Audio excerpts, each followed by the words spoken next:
Hello students, welcome to my YouTube channel commerce top classes. मैं पवन धीमान आपके लिए 11th class 3rd chapter लेकर आया हूँ। इससे पहले मैं 2 चैप्टर को एक्सप्लेन कर चुका हूँ। तो आइए स्टूडेंट्स 3rd चैप्टर स्टार्ट करते हैं। फर्स्ट है meaning of accounting principle. Accounting statement disclose the profitability and solvency the business of various party. It is therefore necessary that such statement should be prepared according to some standard language and set rules. These rules are usually called generally accepted principle, GAAP. Students, यहाँ आपको accounting principle यानी लेखांकन सिद्धांत, यहाँ आपको first ये बताया गया है मीनिंग। जो बिजनेस के अंदर अलग अलग वेरियस पार्टी यानी अलग अलग पार्टी होंगी, वो उनके बीच एक स्टेटमेंट मतलब अकाउंटिंग स्टेटमेंट ऐसा होता है जो हम जितना भी बिजनेस के अंदर प्रॉफिट होता है, जितनी सॉल्वेंसी होती है, उसको चेक करने के लिए एक स्टेटमेंट रेडी किया जाता है। या हम ये मान लें कि फाइनेंशियल स्टेटमेंट रेडी किया जाता है, तो वो फाइनेंशियल स्टेटमेंट कुछ स्टैंडर्ड, कुछ रूल्स रेगुलेशन के अकॉर्डिंग रेडी करना होता है। यही हमें अकाउंटिंग प्रिंसिपल में बताया गया है। स्टूडेंट्स, फर्स्ट है nature of accounting principles. Nature of accounting principle में फर्स्ट पॉइंट बताया गया आपको, जितने भी रूल होंगे और गाइडलाइंस होंगी, अगर हम उनके अकॉर्डिंग अपना बिजनेस करते हैं तो इजी अंडरस्टैंडिंग होगी आपकी अकाउंटिंग इन्फॉर्मेशन के अंदर, और जितने भी आपका जो बिजनेस है वो जल्द ग्रोथ करेगा, जल्द डेवलप होगा। सेकंड है आपका जो भी आपके मेन और ड्राइव एक्सपीरियंस हैं, मेन रीज़न हैं, एक्सपीरियंस हैं, तो वो आप अकाउंटिंग प्रिंसिपल में यूज़ कर सकते हो। उनका ही यूज़ अकाउंटिंग प्रिंसिपल में होता है। Next students, third, accounting principle are not statics are bound is the change with the passage is the time of response to the change in business practice, government of policy, need of the users of accounting information. जितने भी आपके accounting principles होते हैं वो statics या bound मतलब change नहीं कर सकते आप, लेकिन ये रिस्पॉन्सिबिलिटी होती है कि जो बिजनेस में जो प्रैक्टिस होती है वो गवर्नमेंट की पॉलिसी की होनी चाहिए। आपको नीड होती है यूज़र्स की, अकाउंटिंग इन्फॉर्मेशन की नीड होती हैं, तो ये सब चीज़ें आपके अकाउंटिंग प्रिंसिपल में आती है। सेकंड है आपका the general acceptance of an accounting principles depend upon how well it satisfy the following 3 criteria. General acceptance is the accounting principle depend करता है 3 सेटिस्फाई मतलब 3 आपको क्राइटेरिया बताया गया है। फर्स्ट है रिलेवेंस, सेकंड है ऑब्जेक्टिविटी एंड थर्ड है फिजिबिलिटी। इन पर आप ये अकाउंटिंग प्रिंसिपल मतलब ये आपके 3 क्राइटेरिया हैं जो सेटिस्फाई करेंगे उसे, या डिपेंड होता है अकाउंटिंग प्रिंसिपल पे। फर्स्ट है आपका need of accounting principles. Need of accounting principles में क्या बताया गया आपको, in order to make the accounting information meaningful to its internal and external users, it is significant the such information reliable as well as comparable.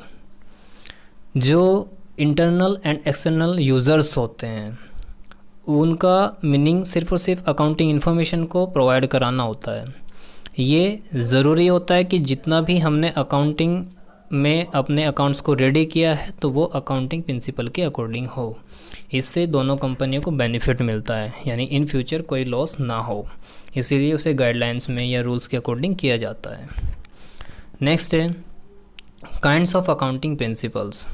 Students, next है आपका kinds of accounting principles.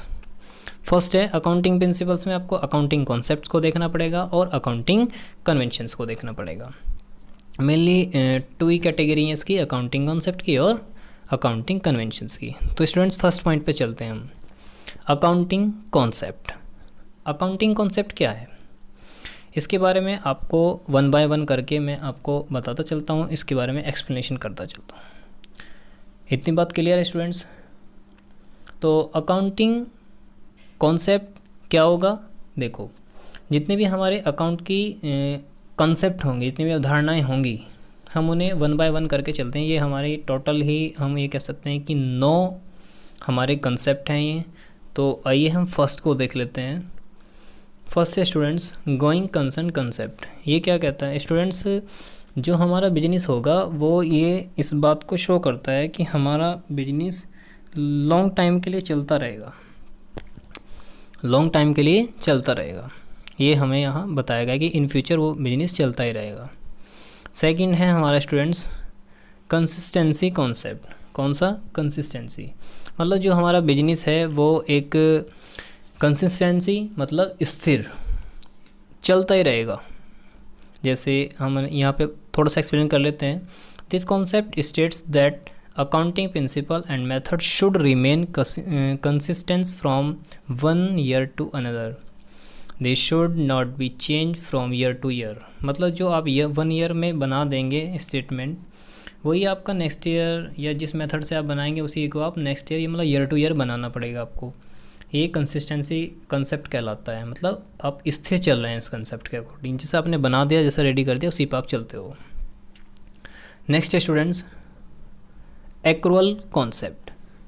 अब students मैं यहाँ आपको इसके बारे में बता देता हूँ एक्रूअल कॉन्सेप्ट होता क्या है। In accounting accrual basis the use for recording the transaction is the providers more opportunity information about the performance of business enterprise the compare to the cash basis. Accrual basis ये होता है कि ये कभी भी मतलब हम ये कह सकते हैं कि जैसे हमारे बिजनेस की स्थिति होती है, कंडीशन होती है, किस सिचुएशन में है वो, किस स्थिति में है, तो ये सब चीज़ें हमें क्या बताता है? एक्रूअल कॉन्सेप्ट बताता है। मतलब हम कंपेयर करते हैं कि इस बार कितना कैसा आया, इतनी परफॉर्मेंस की थी तो इतना इस बार कितना कैसा आया। ये हमारे पास अलग अलग एक से ज़्यादा अपॉर्चुनिटी होती है बिजनेस ट्रांजेक्शन के अंदर, तो ये हमारा एक्रूअल कॉन्सेप्ट कहलाता है। ओके स्टूडेंट्स नेक्स्ट है business entity concept. According to this concept business in the treated the as unit is separate is the distinct from the owners, creditors, managers and others. Business entity concept बच्चों एक language में बताऊं आपको तो business की पहचान, चाहे वो ओनर्स के द्वारा हो, क्रेडिटर्स के द्वारा हो, मैनेजर के द्वारा हो, बिजनेस की पहचान कराना ही सेपरेटली, ये बिजनेस एंटिटी कॉन्सेप्ट कहलाता है। नेक्स्ट है money measurement concept. Money measurement concept क्या कहलाता है आपका? Only this is the transaction is the event recording in accounting which are capable is the being express in terms of money. Students मैं इससे भी इजी बता देता हूँ आपको, ये तो एक एज ए थ्योरी लिखी है बस ताकि आप लिख भी सकें और आप इसे समझ भी सकें, लेकिन इससे भी इजी बताता हूँ मैं। मनी मेजरमेंट कंसेप्ट ये कहता है कि आप जब अकाउंटेंसी के अंदर अकाउंट मेंटेन कर रहे होंगे या करते हो तो तब आप अकाउंट मेंटेन तभी कर सकते हो जब आपके पास किसी भी स्टेटमेंट का विवरण मनी में होगा। मनी में होगा मतलब कैसे? स्टूडेंट्स फॉर एग्जांपल मैं आपको बोल देता हूँ कि 10 आपके पास चेयर हैं, 10 फैन हैं, तो बताइए इनकी कितनी कॉस्ट है? तो आप इजीली नहीं बता सकते ना। अगर मैं बोल दूँ कि 10 चेयर या 10 फैन की वैल्यू इतनी है तो तब आप इजीली फाइंड कर सकते हो कि इनकी मनी में वैल्यू इतनी है। That's clear students. तो ये मनी मेजर कंसेप्ट कहलाता है कि आप एक फेयर डिग्री करें, यानी मनी को आपको एक्यूरेसी बताना होगा कि ये मनी इतना है। Next student accounting period concepts. Entire life form है and the entire is divide into time interval which are now as accounting period at the end of which a profit or loss accounting the prepared ascertain the profit and a balance sheet is prepared to ascertain the financial position। Accounting period concept क्या होता है students? मैं बता देता हूँ आपको। ये एक अकाउंटिंग पीरियड के अकॉर्डिंग चलता है। जैसे हम फाइनेंशियल पोजीशन देखना चाहते हैं तो हम अकाउंटिंग पीरियड के अकॉर्डिंग फाइनेंशियल पोजीशन देखने के लिए हमें एंड तक जाना होगा, ईयर के एंड तक, तभी हम फाइनेंशियल पोजीशन को देख सकते हैं। इसीलिए हम इसे अकाउंटिंग पीरियड कॉन्सेप्ट में डालते हैं। Next students cost concept. Cost concept में आपको पता है जब आप किसी भी चीज़ की एक्वायर्ड होगी, किसी भी चीज़ की रिक्वायरमेंट होगी, आपको कोई भी हिस्टोरिकल कॉस्ट दे दी जाए, रेफर कर दी जाए, या आप किसी भी एसेट्स को देखना चाहते हैं तो आपको उसकी एक्चुअली कॉस्ट का पता होना ज़रूरी होता है। जैसे आप कोई फाइनेंशियल स्टेटमेंट बनाएंगे तो आपको उसकी एसेट्स की फाइनेंशियल कॉस्ट का पता होना चाहिए। ओके स्टूडेंट्स नेक्स्ट है डुअल एस्पेक्ट कॉन्सेप्ट। ये क्या होता है स्टूडेंट्स? आप हमेशा दो कॉन्सेप्ट पे चलते हैं। ये क्या होगा? आप हमेशा दो कॉन्सेप्ट्स पे चलेंगे। दो कॉन्सेप्ट्स क्या हैं, अगर आप परचेज़ कर रहे हैं तो परचेज़ के भी दो कॉन्सेप्ट हैं, आप उसे क्रेडिट भी परचेज़ कर सकते हैं और कैश में भी। सेल के भी दो ही कॉन्सेप्ट है, आप उसे कैश में भी और क्रेडिट भी सेल कर सकते हैं, ये डुअल कॉन्सेप्ट कहलाता है। नेक्स्ट है students, revenue recognization concept. Revenue means is the amount of which is the added is the capital of result of business operation, और revenue is earn by sale of goods और by providing a service. जो भी revenue है हमारी, जितनी भी revenue का मतलब इनकम से है स्टूडेंट्स, यहाँ पे जितना भी हमारी अर्निंग है, जितने भी हमारे जो प्रोवाइड सर्विस हैं, जिससे भी हमें जितनी भी अर्निंग हो रही है डिटरमाइन कर रहे हैं हम, जितने भी हमारे अकाउंटिंग या पर्टिकुलर पीरियड में हमें रियलाइज़ हो रही है, क्या इनकम रियलाइज़ हो रही है, तो वो एक डिमांड के ऊपर डिपेंड करता है। जितनी आपकी डिमांड ज़्यादा होगी उतनी आपकी अर्निंग ज़्यादा होगी, तो इसलिए हम इसे क्या बोलते हैं, रेवेन्यू रिकॉग्नाइज कॉन्सेप्ट बोलते हैं। स्टूडेंट्स लास्ट टॉपिक है आपका मैचिंग कॉन्सेप्ट, सॉरी लास्ट नहीं है, अभी और भी हैं स्टूडेंट्स। तो मैचिंग कॉन्सेप्ट क्या कहलाता है आपका, मैचिंग कॉन्सेप्ट में बात कर लेते हैं हम। This concept is very important, is the correct determinant the net profit. ये कॉन्सेप्ट आपका वेरी इंपॉर्टेंट कॉन्सेप्ट है, क्यों, क्योंकि ये आपका करेक्टली डिटर्मिनेशन करता है नेट प्रॉफिट को, या नेट लॉस हो नेट प्रॉफिट हो, मतलब करेक्टली आपको मैच करके बताएगा कि ये आपका नेट प्रॉफिट एक्चुअली है या नहीं, इसीलिए हम इसे मैचिंग कॉन्सेप्ट बोलते हैं। नेक्स्ट है स्टूडेंट्स ऑब्जेक्टिवली या objectivity concept. This concept require that accounting transaction should be recorded in an objective manners, free from the personal base of the other management is accountant who prepare the accounts. Objective concept क्या होता है students, जितनी भी हमारी requirement होती है तो उसका कोई ना कोई ऑब्जेक्ट होता है, उसका कोई ना कोई क्या होता है, ऑब्जेक्ट होता है, जिससे हमें इस रिकॉर्ड को कर लेना चाहिए। ऑब्जेक्ट हमारे मैनर्स होते हैं, मतलब हम उस एक जो बेस है, जो आधार है हमारा, हम उस कॉन्सेप्ट के अकॉर्डिंग देखना चाहते हैं कि हम आज ये ऑब्जेक्ट रखें तो हम नेक्स्ट ईयर जाके इतना हम कैश रख सकते हैं या इतना कैश हम अर्न कर सकते हैं। यहाँ हमारा ऑब्जेक्टिव मतलब वेरिफिकेशन या वेरीफेबल डॉक्यूमेंट्स भी हो सकता है, वाउचर भी हो सकते हैं, मेमो भी हो सकते हैं, इनवाइस भी हो सकती है, सेल्स भी हो सकती है, बिल पे हो सकता है, तो मतलब स्लिप एक्सेट्रा हो सकता है। स्टूडेंट्स मैंने आपसे दो बात की थी कि हम अकाउंटिंग कंसेप्ट की बात करेंगे और अकाउंटिंग कन्वेंशन की। अकाउंटिंग कंसेप्ट हम एक्सप्लेन कर चुके हैं, अब हम अकाउंटिंग कन्वेंशन की बात कर लेते हैं। स्टूडेंट्स अकाउंटिंग कन्वेंशन में क्या बताया गया आपको, ये डिफ़ाइन करता है जितने भी कस्टम है या जनरली एक्सेप्ट प्रैक्टिस है उसे अडॉप्ट करेगा, और एक एग्रीमेंट या कॉमन कंसेंस अकाउंटेंट के बीच होता है। किस किस के, अकाउंटेंट के बीच होता है एक एग्रीमेंट। तो हम एक 1 बाय 1 करके इसे एक्सप्लेन कर लेते हैं, हम इसे कैसे कन्वेंशन करेंगे। तो फर्स्ट है students convention of full disclosure.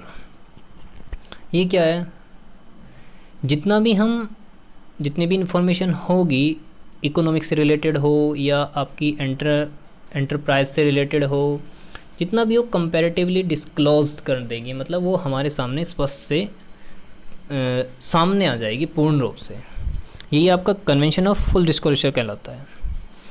उसके बाद क्या है, सेकंड है कन्वेंशन ऑफ मैटेरियलिटी। कन्वेंशन ऑफ मैटेरियलिटी क्या होती है students, this convention is an exception of the convention of the full disclosure.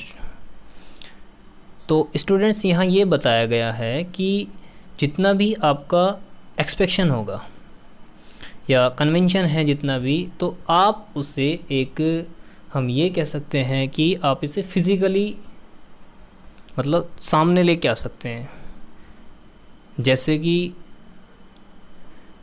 आपको यहाँ बताया गया है these an important items is the either left और मर्ज टू द अदर आइटम्स, मतलब आप जो अनइम्पोर्टेंट आइटम्स हैं उसे अलग कर सकते हैं, हटा सकते हैं या किसी अदर पार्टी से मर्ज कर सकते हैं।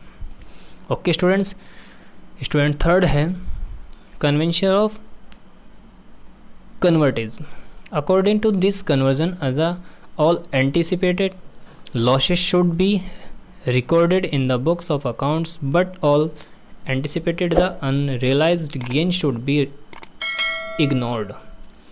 तो स्टूडेंट्स यहाँ पे ये बताया गया आपको, जितना भी आपका जैसे ये बताया ना कन्वेंशन ऑफ कन्वर्टिज्म, तो यहाँ क्या है स्टूडेंट्स, आपको ये बताया गया कि जितना भी एक कंजर्वेशन है या कन्वेंशन है, तो ये आपको इकट्ठा करना है।